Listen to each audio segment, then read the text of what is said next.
Olá pessoal, tudo bem? 2024 marca o centenário de morte do Franz Kafka, um dos maiores escritores do Ocidente e um dos meus preferidos da vida. Vou falar para vocês como eu conheci o Franz Kafka e por que eu o admiro tanto. Vamos lá? Então vamos, porque literatura é com Alencar.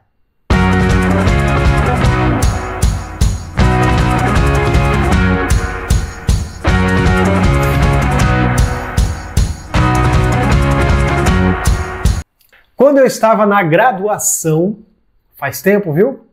Século passado, eu comecei a ler um texto sobre pós-modernidade e esse texto falava da genialidade do Franz Kafka. Claro, eu já tinha ouvido falar sobre ele, o Kafka é pop, a gente meio que lê ainda que não tenha lido, de tanto que ouve falar. Fui atrás então da Metamorfose. Simplesmente foi algo que mudou a minha vida. Se tornou o meu livro preferido dele e o Kafka se tornou um dos meus autores favoritos, como eu já comentei. Mas por que eu gostei tanto naquela época? Eu não entendi muito bem essa minha atração pela narrativa do Gregor Samsa. A linguagem é super acessível, é uma linguagem muito clara, eu diria até protocolar. É um livro que eu indico até para alunos de ensino fundamental 2, ensino médio, há vários professores que me acompanham aqui, lá no Instagram. Eu também desenvolvi um programa de repertórios e contextos chamado Teia Literária. É um programa só para professores de língua portuguesa e literatura e várias vezes já indiquei a Metamorfose para os alunos dos meus professores. Eu já falei, gente, é um livro totalmente possível de ser lido. Então, na época que eu conheci o Kafka, através de Metamorfose, estou inclusive com o livro aqui. Não foi essa edição aqui que eu li não, mas essa é a minha preferida atualmente. Eu fiquei, claro, muito interessado pela Metamorfose e também por como tudo transcorreu depois que a transformação aconteceu, mas aos poucos, estudando cada vez mais o Kafka, lendo outras obras dele, lendo estudos sobre ele, eu fui então compreendendo cada vez mais o que ele faz e por que ele me impactou tanto e impacta tanto a sociedade.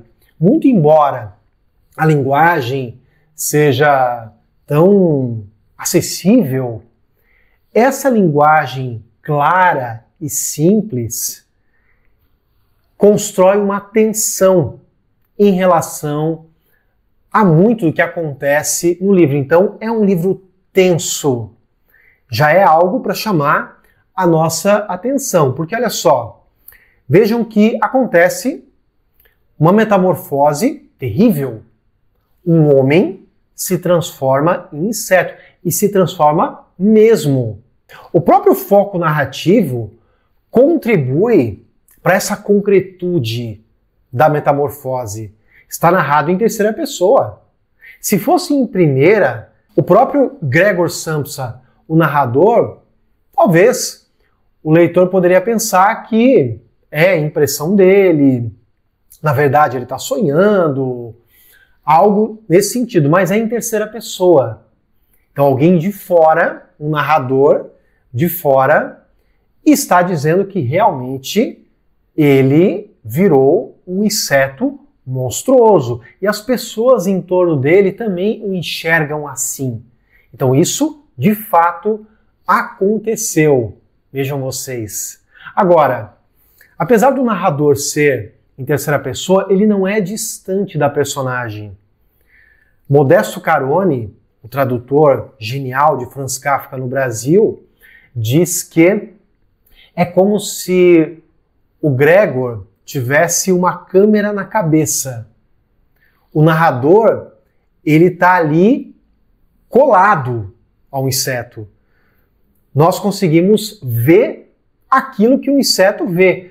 Nós ficamos no quarto com o Gregor Samsa praticamente o tempo todo. Não vou ficar falando aqui muito sobre o desfecho da história, só que também eu fico pensando que essa história ela parece que começa com um desfecho. Já começa com algo de um peso emocional muito grande, que parece combinar mais com um final de história do que com um começo. Mas eu vou adiantar para vocês que, como diria Roberto Schwartz, é uma história que começa mal e termina pior. Outra tensão que depois eu fui percebendo, capaz de cooptar leitores do mundo todo, é que Gregor se torna um inseto para valer. Ah, mas isso é impossível. Na história, isso é possível. Ele passa por uma metamorfose, isso dá nome ao livro, porém ele continua com os sentimentos humanos. Ele continua humano, demasiado humano. Para recuperar aqui uma fala do Nietzsche. Ele pensa na situação dele, quando ele acorda, ele está na cama, e ele vê lá a carapaça, as perninhas, e ele fica pensando como é que ele vai descer da cama, como é que ele vai para o chão. Ele sabe que ele tem que pensar devagar. Há uma passagem que eu acho maravilhosa que diz assim: decisões calmas, inclusive as mais calmas, são melhores que as desesperadas. Essa é uma frase que eu uso na minha palestra. Eu circulo por aí com uma palestra chamada Arte e Comunicação, mas será possível essa conversa?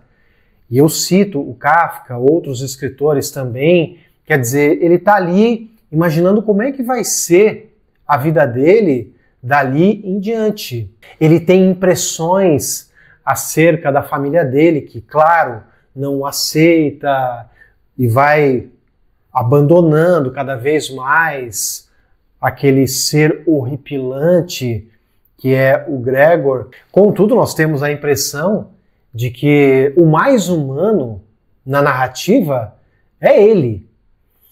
Há um momento em que a irmã dele, a Grete, ou Greta, toca violino. Um dos sonhos do Gregor, antes da metamorfose, era pagar uma escola de música para a irmã. E aí, depois que aconteceu tudo isso, a família resolve alugar um cômodo da casa, do apartamento deles, para 3 inquilinos. E aí a irmã do Gregor toca violino para entretê-los. E quem fica comovido com a apresentação é o Gregor, encarcerado no quarto dele, muito mais do que aparentemente os 3 homens. Outra coisa genial, se o leitor fica torcendo para que o Gregor volte a ser um homem, tem que pensar muito bem. Não é essa, sou obrigado a dar um spoiler aqui, não é essa a intenção do Kafka, isso não é um conto de fadas.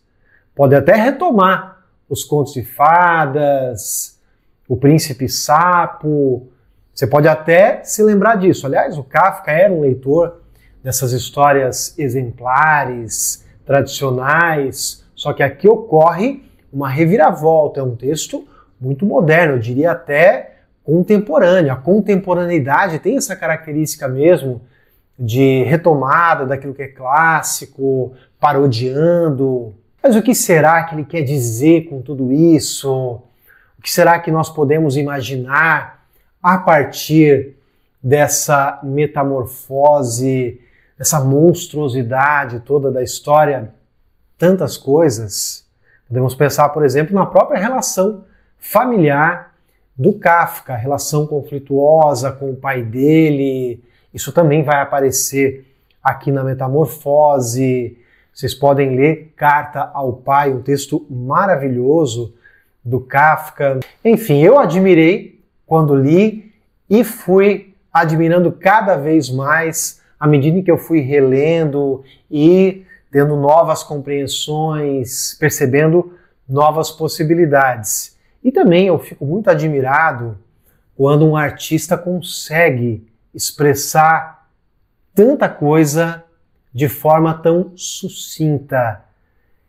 Eu gosto de textos breves, contos, microcontos, novelas. Essa concisão sempre me agradou bastante e eu diria que o Kafka lidou melhor com o texto breve do que com os romances. Em geral, os romances dele são inacabados.